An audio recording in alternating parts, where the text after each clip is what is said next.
Namo Bhagavate Vasudevaya. So, we are reading from Srīmad Bhāgavatam, Canto 1, Chapter 18. And today we're going to discuss verses 27 and 28.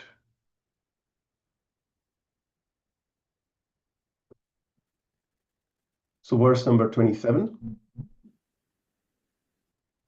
Viprakirna jata channam Rauravena jinena cha Vishushyat talur udakam Tatha bhutam ayachata. What translation? Viprakirna, all scattered. Jata achanam, covered with compressed long hair. Rauravena, by the skin of a stag. Ajinena, by the skin. Cha, also. Vishushyat, dried up. Taluhu, palate. Udakam, water. Tatha bhutam, in that state. Ayachata, asked for. Translation and purport by His Divine Grace, A.C. Bhaktivedanta Swami Srila A.C. Bhaktivedanta Swami Prabhupada Ki Jai. The sage in meditation was covered by the skin of a stag, and long compressed hair was scattered all over him. The king, whose palate was dry from the thirst, asked him for water. Purport: the king, being thirsty, asked the sage for water.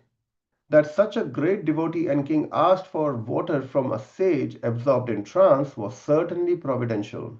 Otherwise, there was no chance of such a unique happening. Mahārāja Parīkṣit was thus placed in an awkward position so that gradually Srīmad Bhāgavatam could be revealed. So we'll also cover the next verse, number 28, which is on the similar theme as well. Verse number 28.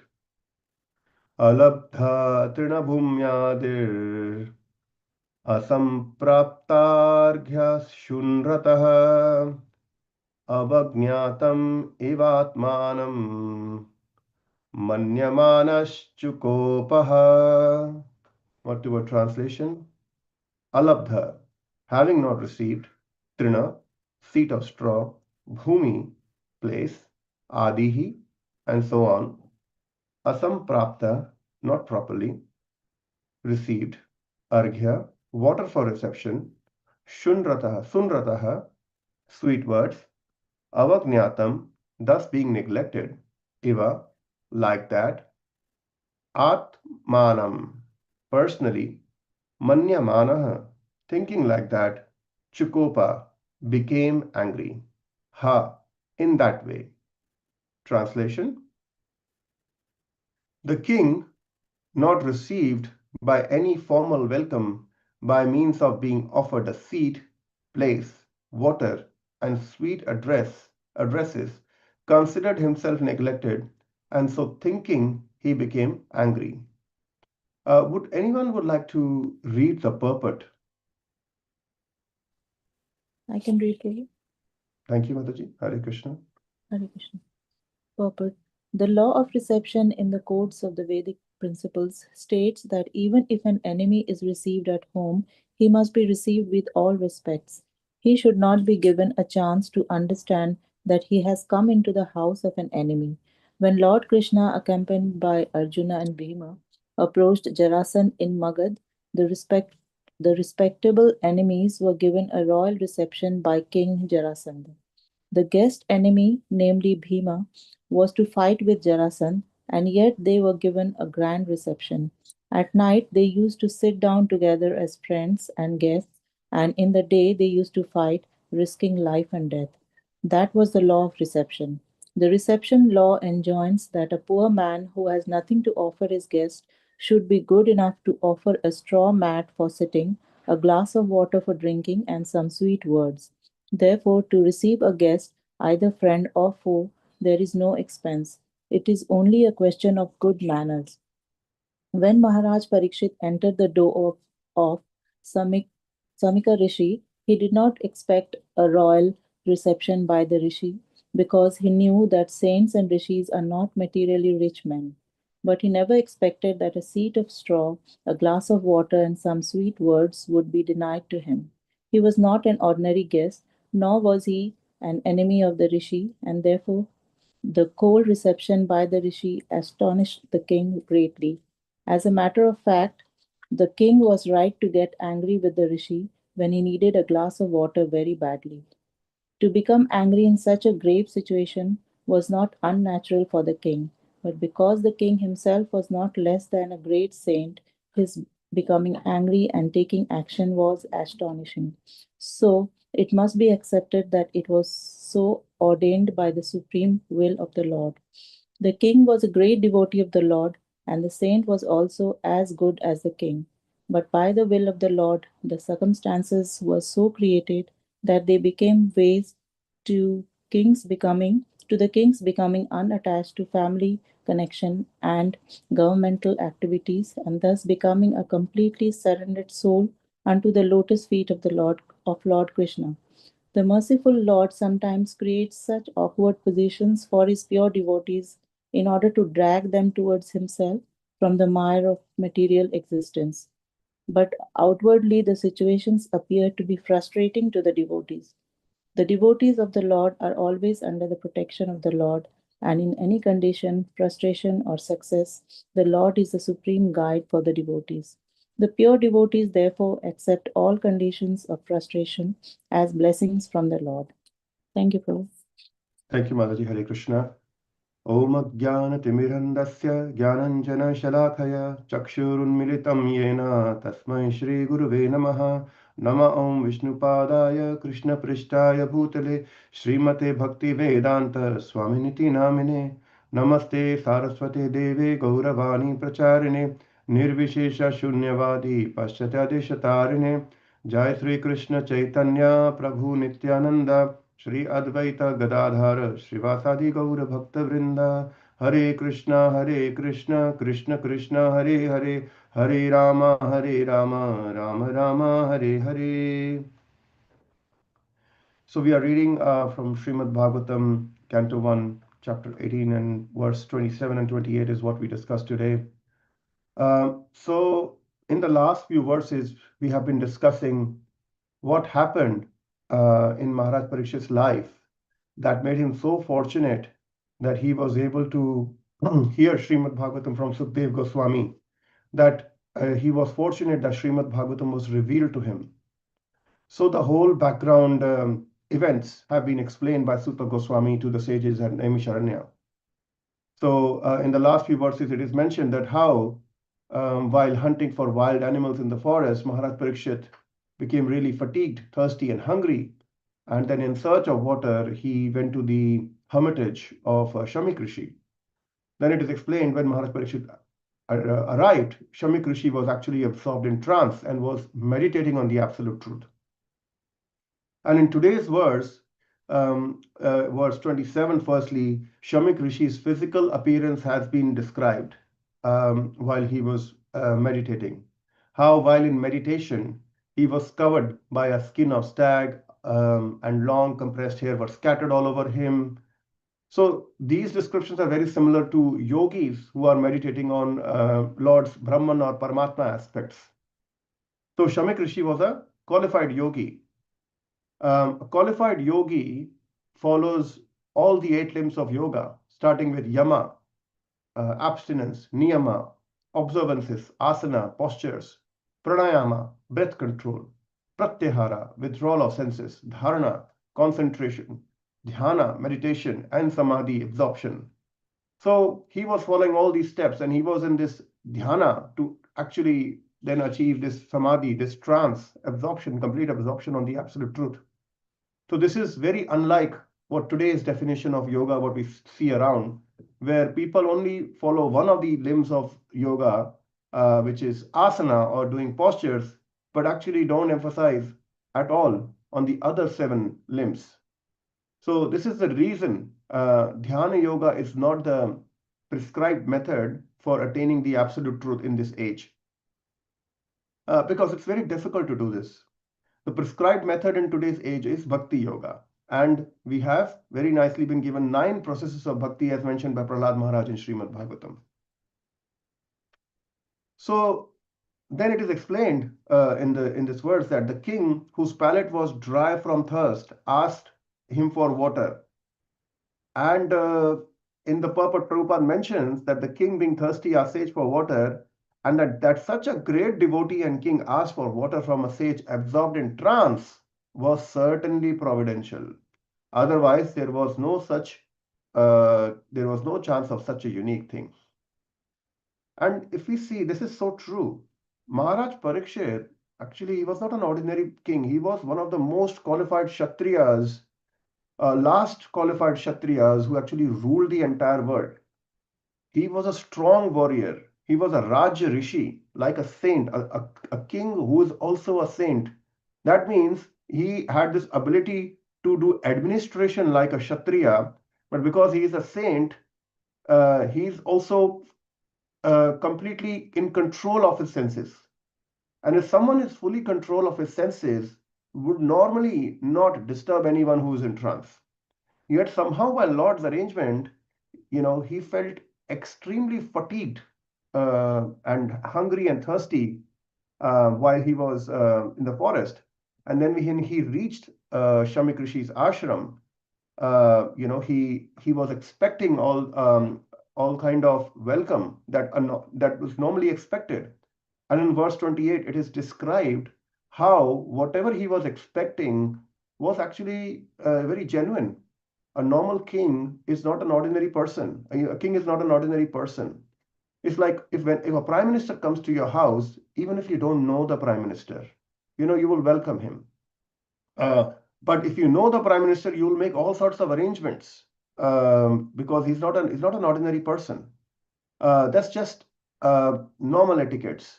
And we are talking about, this is towards the very early start of Kali Yuga. So we are just coming out of Dwapar Yuga. So the etiquettes were really high at that time. So in one sense, what Prabhupada is saying, it's actually justified what Maharaj Parīkṣit was expecting out of that situation.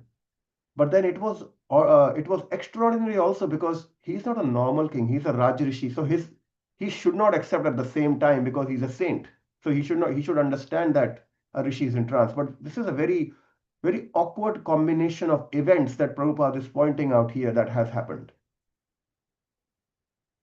So then how do we understand this? So in verse Srīmad Bhāgavatam 10.88.8, this verse which was also covered by Sakhira Prabhu in one of the earlier classes as well. Shri Bhagavan Vacha Yasyaham Manugrinami Harishye Tadhanam Shanah Tato Dhanam Tyajantasya Svajana Dukha Dukhitam. So Krishna says in this verse, if I especially favor someone, I gradually deprive him of his wealth.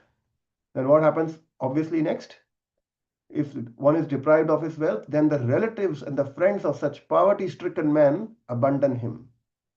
So in this way, he suffers distress, one after the other. So the question arises, if Krishna is such a compassionate person to his devotees, he's Bhakta Vatsala, why does he expose his devotees to this special suffering? We have heard of special mercy, but then why the special suffering? So to this, Prabhupada actually gives a very beautiful example in the purport of this verse, that the affectionate father takes responsibility of restricting his children's play and making them go to school. So he takes responsibility of disciplining the children because the father knows that by doing this is a genuine expression of his love for his children, even if the children sometimes fail to understand that what father is trying to achieve. Still father does it because that's the act of love for the father for the children. So similarly, Krishna is mercifully strict with all his dependents. He's not just strict with the immature devotees struggling to become qualified. He's also strict with qualified devotees, but for a different reason. And we're going to discuss this today. And other examples Prabhupada mentioned in the purport is even perfect saints like Prahlad Maharaj, Dhruva Maharaj, Pandavas, they were subjected to great challenges. And eventually, they achieved great glorification because of their surrender to Krishna in those challenges.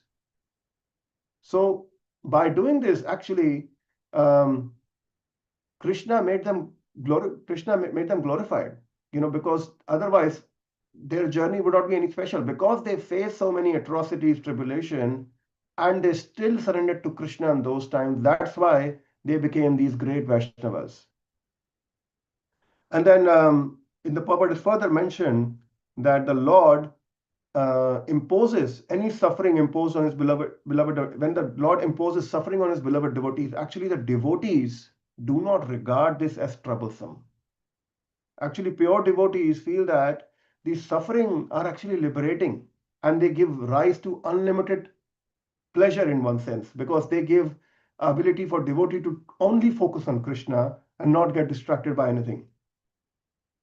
So Srila Prabhupada gives an example of the stinging ointment when applied by physician to cure someone's eye. So when the physician applies the ointment to the eye, it's very painful, but eventually it is going to relieve the patient of his main suffering at that time. Then Srila Prabhupada also mentions a couple of other advantages of suffering. So suffering also helps protect the confidentiality of the devotee service, of the devotional service, by discouraging intrusions by the faithless. That's one of the other advantages of suffering. So what does he mean by suffering protects confidentiality of devotional service by discouraging the faithless? So for example, let's say, imagine there is a thief who wants to steal wealth or gold or anything or money. And to do the stealing, he has gone to a gathering where there are a lot of rich people. So he will observe everyone, and then he will naturally focus on a person who appears to be the most aristocratic, who's wearing the best clothes, best watches, best dresses, best jewelry, etc. And let's say if a billionaire enters that gathering somehow dressed in rags or dirty and poor clothes, the thief in the same gathering would never approach him. Forget about approaching him, the thief might not even notice him. And forget about the thief, no one will notice him. The result would be that billionaire person who has come to this gathering dressed in rags will become able to finish his business nicely and leave without any disturbance. So similarly, when devotees are going through suffering, devotees are going through tribulation, as the Prabhupada mentions in the translation, first when Lord steal their wealth, then the friends and family of that poverty-stricken man leave him. So again, when the devotees are going through suffering, then no one disturbs them actually. So this is a blessing. If no one's disturbing you, you can carry on. We can carry on our business of Krishna consciousness with one focused attention. And then we might question, yeah, that's right, but still, why I am going through all these trouble even after taking to devotional service? Isn't devotional service supposed to make one happy? We thought devotees are always happy. This is a process of making us happy. So to this also Prabhupada kind of responds in the purport. Prabhupada mentions, actually, if the devotees were complacently happy all the time, then the Lord would never have a reason to appear in the world as Krishna, Ramachandra, Narasimha, and all the other avatars. Because if devotees are happy, everything's going well, then no one is calling out for Krishna. And if no one is calling out for Krishna, why would Krishna come? Krishna himself says in Bhagavad Gita, as we know, one of the most popular verses of Bhagavad Gita, Paritranaya sadhunam vinashaya cha dushkrita dhamma dharma samstapanarthaya sambhavami yuge yuge. So Krishna basically comes for these three things in the material world. The first is delivering the sadhus. Second is killing the demons, which is vinashaya dushkrata, and third is dharma samstapanarthaya, which is establishing dharma. But if we look at it, the last two things, which is killing the demons and establishing dharma, Krishna doesn't personally need to come here. He can very easily manage that through his potent energies. He's got unlimited energies and they're unlimitedly potent. So he doesn't need to personally come for managing this. So for example, if he wants to kill a demon, can't Krishna just instruct the material world just to cause an earthquake or a volcano or just cause a heart attack or lung failure or kidney failure? Why would Krishna would definitely want to come himself? He's enjoying his pastimes in the spiritual world perpetually. And why would he just disturb that pastime and come here and then he would want to, kill that demon, which he has no interest in? One of his energies can manage it. Just by law of karmas, this can be managed. So the main reason Krishna personally comes is to deliver the sadhus. Why? Because the sadhus are very dear to Krishna. And also, sadhus, due to the challenges in their life which Krishna sends mercifully, because of that, they call out for Krishna's help. And by this process, they are increasing their calling for Krishna, their loving calling for Krishna, which is actually the purpose of our devotional service in the form of the process of chanting as well, is that our aim of chanting should be calling for Krishna. It is said that we should chant like how a child is calling out for the mother. So if someone is able to help us increase that calling, that is actually not a tribulation, that is a mercy, because that is what we are trying to achieve through this process of devotional service, loving calling for Krishna. And there is another reason why Krishna comes for the sadhus, because without the Lord showing himself on earth in his original form as Krishna or in his incarnations, other incarnations, how will sadhus will have opportunity to view or hear about his pastimes? So how would Srīmad Bhāgavatam would be written if Krishna would not come? Srīmad Bhāgavatam would be really short because it's all about Krishna's pastimes with his devotees. And because by hearing these pastimes, this increases love for Krishna in devotees' hearts. That is very important. That's what we are doing today, hearing Srīmad Bhāgavatam, so that we can develop that love. We can develop that love which is dormant in our heart. So if devotees will not call, Krishna will not come. And if Krishna will not come, how will the sadhus can enjoy Krishna's pastime by hearing? So, or even some sadhus even got opportunity to participate in Krishna's pastimes, in Rasa Leela pastimes as well, when Krishna was personally present here. So again, the main reason Krishna comes is for delivering the sadhus. Similarly, in this case, Krishna is also making arrangement in Mahārāja Parīkṣit's life so that not only he can go back to Godhead, well, he will definitely go back to Godhead because he was a devotee when he was born. He saw Krishna in his mother's womb. He was serving Krishna throughout his life. He was always looking for Krishna throughout his life because that's why his name got Parīkṣit. So he was going back to Godhead anyways. He's the descendant of the Pandavas who are pure devotees of the Lord. But Krishna also wanted to appear here in this material world to Mahārāja Parīkṣit in the form of Srīmad Bhāgavatam, because Krishna wanted to incarnate as Srīmad Bhāgavatam. This Srīmad Bhāgavatam is the literary incarnation of Krishna. So all this suffering of Mahārāja Parīkṣit is a cause for advent of Krishna in the form of Srīmad Bhāgavatam. And guess what? Krishna in the form of Srīmad Bhāgavatam is not only delivering Mahārāja Parīkṣit, but is also delivering the entire universe, including all of us. So we understand why Krishna is causing suffering to the devotees. Yeah, because he is trying to increase their love.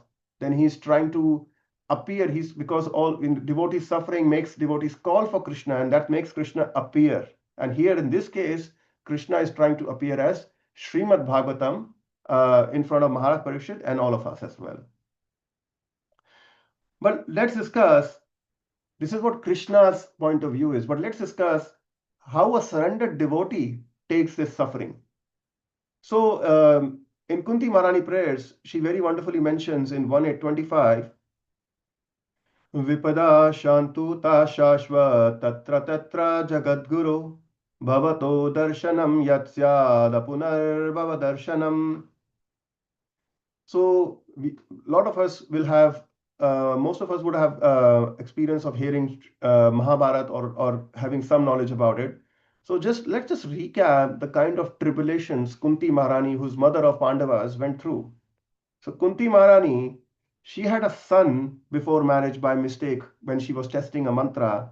And because of that, in order to protect her father's reputation, she had to part away from that son.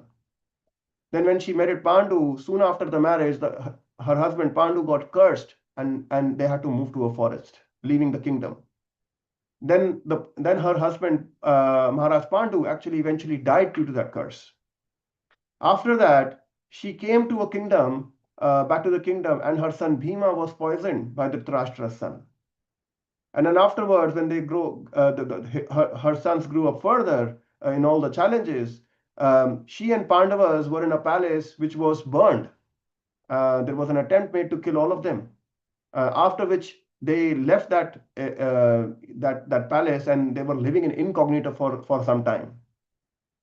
Then her daughter-in-law Draupadi was disrobed in the Kuru assembly, and her sons were bereft of their kingdom was taken away from them through a gambling match, and they were sent to forest for 13 years. So imagine, she was born in an aristocratic family, and the kind of tribulations she has been going through. She is a devotee of the Lord, but a devotee of the Lord has to go through so many tribulations. So her whole life was full of tribulation. But what she prays? Kunti Maharani prays that I wish that all those calamities would happen again and again, so that we could see you again and again.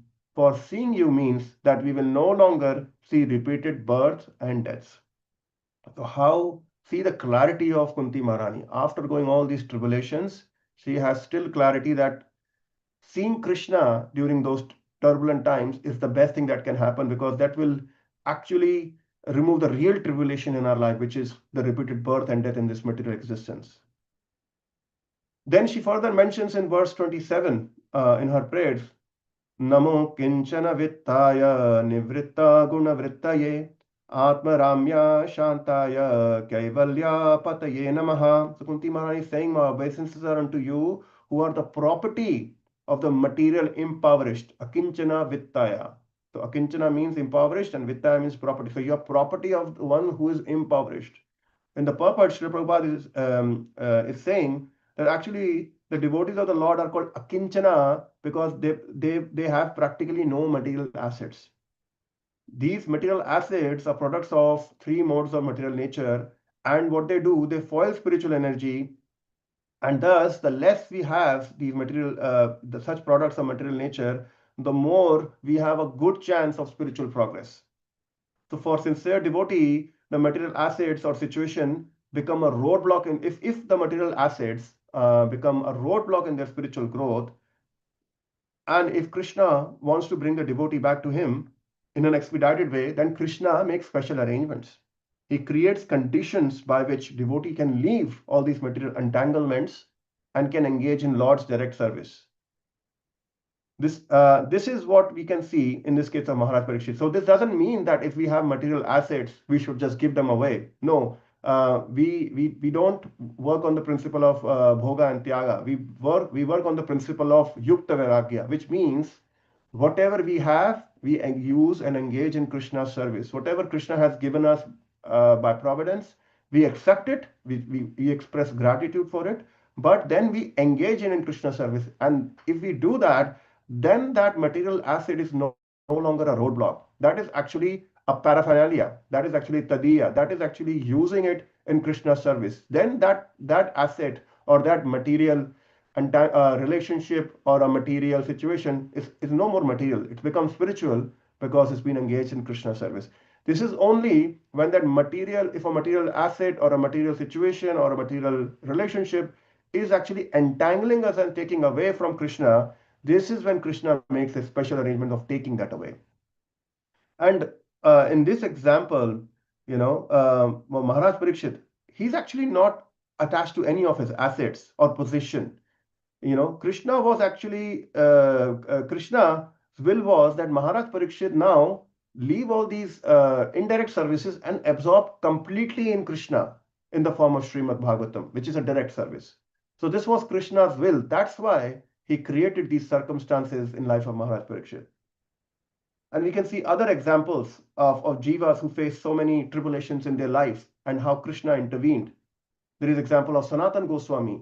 He was a prime minister in the Islamic government in Bengal. And after he got darshan of Mahaprabhu at Ramakeli, he developed this unbearable longing to have his association. And then when out of love, when he finally decided to leave everything and leave his material duties, a prime minister was put in the jail by the Nawab, because Nawab thought I will lose this guy. So he thought he put him in jail. So imagine, he had all the wealth in the world, the highest position, but he was in a materially miserable condition. But then by Krishna's arrangement, somehow he got out of that and made his way to meet Chaitanya Mahaprabhu, who is none other than Krishna himself at Varanasi. And then he became one of his principal disciples in one way, and did so many amazing work like creating temples, writing scriptures, revealing Krishna's pastime, places of Krishna's pastimes. So yeah, and what to speak about Goswamis, our own Srila Prabhupada. Prabhupada was a grihastha. He had full understanding of varnashram dharma. He had full understanding of how to be a qualified husband. But still, somehow or the other, by Krishna's arrangement, he didn't get cooperation from his wife, and he had to leave the house at some stage and enter Vanaprastha, and then eventually sannyas. And then Prabhupada had very good opportunity in his working life to become rich in business. There was an astrologer who told Prabhupada that he actually can become like a Birla. There were some very good chances of him becoming like that. And Prabhupada was also once a manager of a very large chemical factory. And after that, he started a factory on his own. And then that business was very successful. But somehow something happened that everything was dismantled, everything was lost. And Prabhupada was actually forced to come to a position where he had no other choice than to carry out the instruction of his Guru Maharaj, which was to preach Krishna consciousness, especially to the English-speaking population in the West. And then eventually he decided to leave India for the West. And what happened when he left? He got 2 heart attacks in that cargo ship, in that Jaladuta. And anyone else, if he would have on that ship, they would have just tried to get back to India. So most saints, if they think they are getting closer to death, and this was the case for Prabhupada, like he had 2 heart attacks, he was really old, they would ideally want to go back to Vrindavan and leave their body there, because it's very auspicious to leave one's body in Vrindavan. They would not actually take the risk of going outside Vrindavan or going outside holy places and die there. But Prabhupada, to follow his instruction of his Guru Maharaj, and also because of his mercy on fallen souls like us, he marched on. He went to West. And even after reaching US, he only had 40 rupees. He lived in the house of meat eaters. He lived amongst drug addicts. And once he was even attacked by them as well. Yet he had full faith in the order of Krishna and his spiritual master's instructions. And he carried on to build the fastest growing spiritual movement in the world in only 10 years. So we can see Prabhupada, the astrologer was not actually wrong. He said he could become like a Birla. Prabhupada created a spiritual environment which even the most materialist can envy, who can do that in 10 years? 108 temples across the globe. Even if we see ISKCON today, yes, ISKCON has grown very, very, very rapidly. But if you see, the most amount of growth has happened only in India. But Prabhupada was growing India growing ISKCON through his temples and his movement across the world. No one has been able to do that even after Prabhupada has left. So this is what Krishna is showing, that he creates tribulations in devotees' life so that they can reach these amazing feats and then be completely absorbed in Krishna. So sorry, I'm 4 minutes over time. I would like to stop here and ask everyone if they have any questions, comments, or realizations to share. Hare Krishna.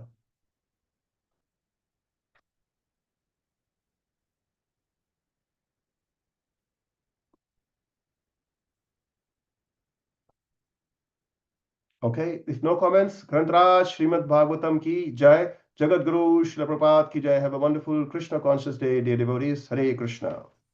Hare Krishna. Thank you, Prabhu. Hare Krishna. Thank you, Prabhu. Hare Krishna, Prabhu. Thank you. Hare Krishna. Thank you, Prabhu. Thank you, Prabhuji. Hare Krishna.